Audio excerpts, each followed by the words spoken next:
하나님의 정의와 사랑을 굳게 하지 말라라는 제목으로 같이 하나님의 말씀 나누도록 하겠습니다. 우리가 지금까지 살펴본 출애굽기 말씀 가운데 20장부터 오늘 우리가 읽은 말씀까지는 이 사법의 공정성, 그 다음에 삶 가운데 이 긍휼한 마음을 갖는 것, 공의와 정의를 행하는 것에 대해서 계속해서 말씀하고 있습니다. 그 관련된 말씀이 이제 23장으로서 마치게 되는데, 오늘 우리가 살펴본 말씀은 이 공평성과 그 다음에 이 삶 가운데 공의를 행하는 그 일에 대하여 언급하고 있습니다. 지난 시간 말씀에서는 이 재판장, 즉 지도자를 모독하고 저주하는 일을 하지 말라라는 이 말씀으로 우리가 마무리 지었습니다. 오늘부터 우리가 살펴보게 되는 말씀은 처음부터 부패나 미움 앞에서 증인과 재판장이 가져야 할 이 공평성에 대해서 얘기하고 있습니다. 지도자나 이 재판장에 대하여 모독하거나 이 저주하는 말을 하지 말라고 했지만, 오늘 우리가 읽은 이 말씀에서는 재판장이 가져야 할 이 공평성에 대해서 강력하게 전하고 있습니다. 지난 시간까지 말씀을 봤을 때 하나님은 질서의 하나님, 긍휼의 하나님, 또 은혜의 하나님이셨습니다. 하지만 그 뒤편의 이 기초에는 항상 하나님께서 이 행하시는 정의와 공의가 기반이 깔려 있었습니다. 오늘 살펴보게 될 말씀은 절대적인 공평성을 이 하나님께서 이 백성에게 요청하고 있습니다. 이스라엘 백성에게 요청하시는 것을 볼 수 있습니다. 1절 말씀을 보게 되면 너는 거짓된 풍설을 퍼뜨리지 말며 악인과 연합하여 위증하는 증인이 되지 말며라고 말씀합니다. 너는 거짓된 풍성을 퍼뜨리지 말라라고 말씀하는데, 거짓 증거하지 말라라는 이 9번째 십계명과 연관되어 있습니다. 하나님의 9번째 계명이 오늘 우리가 읽은 말씀에서는 더욱더 구체화되고요, 자세하게 기록되어 있습니다. 이스라엘 백성은 고아와 과부 그리고 가난하고 연약한 자들을 도우라는 이 하나님의 말씀을 받았습니다.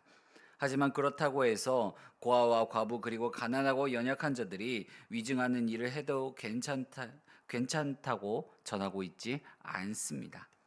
이 명령은 어쩌면 오늘날에는 이 마치 언론에서 말하는 이 여론의 힘과 또한 재판장에 서게 되는 증인과 재판장이 필수적으로 갖춰야 하는 공평성이 있다는 겁니다. 그러니까 강자든 약자든 이 공평성을 주장하고 있습니다. 우리는 종종 사회에서 힘이 없고 연약한 자들의 외침이라고 해서 마치 그들의 말을 다 편들어주고 편승해 주어야 하는 그런 잘못된 인식이 있기도 합니다. 또 그렇게 느낄 때도 있고요. 또 그런 사회적 분위기가 형성될 때도 있습니다. 가진 사람, 힘 있는 사람을 더 끌어내리려고 할 때도 있습니다. 하지만 우리가 오늘 읽은 말씀은 바로 그러한 일을 금하고 있음을 전합니다. 2절 말씀을 보면 다수를 따라 악을 행하지 말며 송사의 다수를 따라 부당한 증언을 하지 말며라고 말합니다. 여기서 다수라고 하는 것은 힘 있는 자를 뜻합니다. 왜 다수가 힘이 있을까요? 우리가 선거만 놓고 봐도 알 수가 있습니다. 선거만 놓고 보더라도 많은 투표수를 가져간 사람이 당선이 되고 그 사람에게 이 권력이 주어지게 되기 때문에 그렇습니다.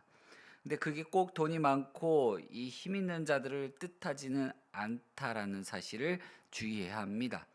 그렇게 해서 권력을 쥔 사람이라 할지라도요, 언론에 의해서 또 갑자기 뒤바뀔 수도 있기 때문에 그렇습니다.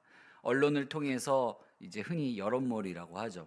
그렇게 해서 이제 사람들의 분위기가 한쪽으로 휩쓸린다고 해서 그게 옳은 일은 아니라는 겁니다. 사람은 어떤 일에 있어서 이 권력의 힘이나 다수 사람들의 여론에 휘말려서는 안 됩니다. 지금까지 하나님께서 이스라엘 백성에게 주신 율법들과 가르침들을 보게 되면 가난한 자와 약한 자, 도움이 필요한 이들을 보호하고 그들을 보았을 때 긍휼히 여기라는 이 말씀들이 있었습니다. 그런데 3절 말씀을 보면 가난한 자의 송사라고 해서 편벽되이 두둔하지 말지니라라고 전합니다. 이 말씀은 하나님이 주신 율법 전체에 걸쳐서 어떤 경우에라도 이 편파성을 보여서는 안 된다는 뜻입니다. 그래서 6절 말씀에서도 너는 가난한 자의 송사라고 정의를 굽게 하지 말며라고 전합니다. 한마디로 어떠한 경우라도 편파성을 보이지 말고 정의를 실현하라는 말입니다. 가난한 사람이 소송을 제기하더라도 재판장은 단순히 사실에 의거하여 도덕적인 관점을 가지고서 사건을 검토하라는 말씀입니다. 이어진 4절에서 5절 말씀에서도 공평성의 원리를 전합니다. 내가 만일 내 원수의 길을 잃은 소나 나귀를 보거든 반드시 그 사람에게로 돌릴지며 내가 만일 너를 미워하는 자의 나귀가 짐을 싣고 엎드러짐을 보거든 그것을 버려두지 말고 그것을 도와 그 짐을 부릴지니라라고 말씀합니다. 원수를 향해서도 이 공평성의 원리가 동일하게 적용됩니다. 내가 미워하는 사람이 있다 하더라도요, 그 사람이 어려운 것을 보고 그 사람이 공경에 처한 것을 보게 되었을 때 내 감정에 따라서 그 사람을 도와주지 말고 이걸 결정할 것이 아니라 공평하게 똑같이 도와주라는 말씀입니다. 정의에 대한 여호와 하나님의 시선을 우리는 이 말씀을 통해서 알 수가 있습니다. 저는 오늘 말씀을 준비하면서 이 말씀이 가장 마음에 다가왔습니다. 인간관계가 결단코 객관적으로 올바른 행동을 취하는 것을 방해해서는 안 된다는 겁니다. 여기에는 사적인 감정도 포함됩니다. 이러한 마음을 품고 행동하는 것은 원수의 잠재적인 원한도 감소시킬 수 있습니다. 그러한 마음을 적극적으로 가지고 행동하라는 뜻입니다.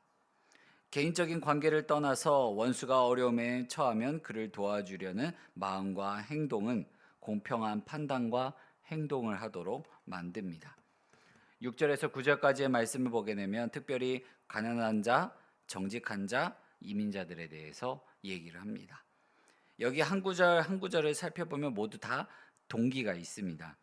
7절 하반절에서는 하나님은 나는 악인을 의롭다 하지 아니하겠노라라고 하면서 어쩌면 우리가 이렇게 말할 수도 있습니다. 하나님 개인적인 관점에서 이렇게 우리에게 말씀하시는 것처럼 보입니다.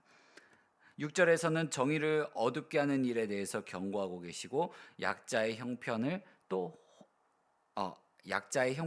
호소하시는 그 하나님의 모습들을 우리가 말씀을 6절에서 9절까지의 말씀을 통해서 볼 수 있습니다. 이 말씀들은 어쩌면 이렇게 띄워놓고 개별적으로 이렇게 보여질 수도 있겠지만 이 모두가 다 합해져 가지고 공이라는 한 방향성을 가리키고 있습니다. 사랑하는 성도 여러분, 하나님의 말씀은 하나도 틀린 게 없습니다. 네. 수천 년 전 이스라엘 백성에게 하신 하나님의 말씀은 오늘날 우리의 삶의 원리 또한 사회 질서에 고스란히 적용되어야 함을 알 수가 있습니다. 우리는 그렇게 하나님의 나라를 이 땅 가운데 나타낼 수 있습니다. 수천 년 전 저 광야 땅에 살아갔던 이스라엘 백성들에게 하신 하나님의 말씀이 아니라 오늘날 어쩌면 더 팍팍한 인간관계와 냉소한 사회 속에서 살아가고 있는 우리에게 주어지는 말씀일 수도 있습니다. 하나님 나라를 이 땅에 증거하는 것은 우리의 사명이자 우리의 삶의 원리입니다. 단순히 우리가 그렇게 살아가라는 하나님의 말씀을 넘어서 그렇게 살아갈 때 우리는 더 나은 사회와 또한 나라와 인간관계와 정의를 이 땅 가운데 실현할 수 있습니다. 사랑하는 성도 여러분, 우리가 그렇게 살아가길 바랍니다. 우리 성도님들의 삶을 통하여 하나님의 나라가 이 땅에 증거되기를 원하고 또한 우리 성도님들의 삶을 통하여 더 나은 사회, 더 나은 대한민국 또한 이 땅 가운데 정의가 실현되기를 간절히 소망합니다. 이 시간 함께 같이 기도하겠습니다.